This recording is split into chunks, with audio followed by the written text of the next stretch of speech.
Class 9-এর ইতিহাস 3য় অধ্যায়। ঊনবিংশ শতকের ক্লাস 9-এর ইতিহাস 3য় অধ্যায়। ঊনবিংশ শতকের রাজনৈতিক, রাজতান্ত্রিক ও জাতীয়তাবাদী সংঘাত। ঊনবিংশ শতকে ইউরোপের রাজতান্ত্রিক ও জাতীয়তাবাদী সংঘাত।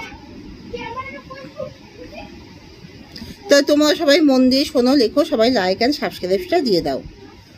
তাহলে 3য় অধ্যায় ক্লাস 9-এর ইতিহাসে ঊনবিংশ শতকের ইউরোপ রাজতান্ত্রিক ও জাতীয়তাবাদী সংঘাত।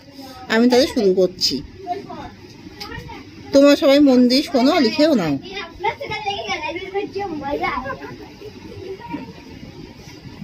ইউরোপের রুগ্ন মানুষ বলা হয় কাকে? রুগ্ন মানুষ বলা হয় ইউরোপের তুরস্ককে। ম্যাথসিনি প্রথম জীবনে কোন সংগঠনে যোগ দেন?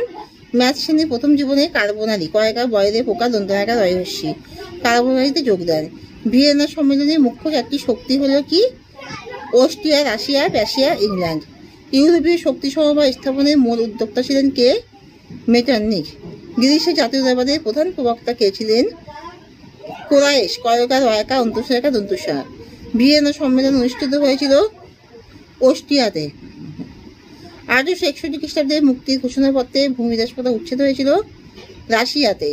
ভিয়েনা সম্মেলনে ফ্রান্সের প্রতিনিধি ছিলেন তালির। ন্যায্য অধিকার নীতির দ্বারা ফ্রান্সের সিংহাসনে বসানো হয় অষ্টাদশ লুইকে। শক্তিসাম্য নীতির দ্বারা কোন দেশের চতুর্দিকে বেষ্টনী গড়ে তোলা হয়? ফ্রান্সের। ইটালির ঐক্য আন্দোলনের জনক ছিলেন কে? ম্যাথসিনি। জার্মানি ঐক্য সাধনে 6 সপ্তাহে যুদ্ধ বলতে বোঝায় অস্ট্রিয়ার বিরুদ্ধে যুদ্ধ। ফ্র্যাঙ্কফুর্টের সন্ধি কাদের মধ্যে সম্পাদিত হয়? ফ্রান্স ও জার্মানি।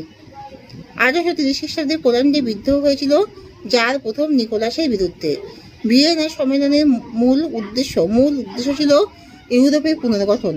ফেব্রুয়ারি বিপ্লবের সময় ফ্রান্সের রাজা ছিলেন লুই ফিলিপ। ভিয়েনা সম্মেলনে রাশিয়ার প্রতিনিধি কে ছিলেন? প্রথম আলেকজান্ডার।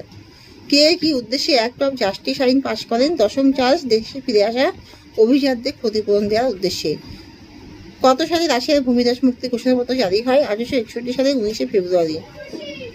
ইয়ং ইটালি দলের প্রতিষ্ঠাতা কে ছিলেন? জোসেফ ম্যাথসিনি ইয়ং ইটালি দলের প্রতিষ্ঠাতা ছিলেন। রক্ত লোহনীতির প্রবর্তক কে ছিলেন? বিসমার্ক। ক্রিমিয়ার যুদ্ধ কবে সংগঠিত হয়? 1853 খ্রিস্টাব্দে। বিশ্বের প্রথম আন্তর্জাতিক সম্মেলনটির নাম কি? ভিয়েনা সম্মেলন। ভিয়েনা কোন দেশে অবস্থিত? অস্ট্রিয়াতে ভিয়েনা অবস্থিত। মেটার্নিখ কত খ্রিস্টাব্দে অস্ট্রিয়ার প্রধানমন্ত্রী হন? 1809 খ্রিস্টাব্দে। গেটে কে? কয়জাফলেকা টয়কা, জার্মানি খ্যাতনামা কবি ও সাহিত্যিক। ভিয়েনা সম্মেলন কবে অনুষ্ঠিত হয়? 1815 খ্রিস্টাব্দে। এখানে শেষ করছি।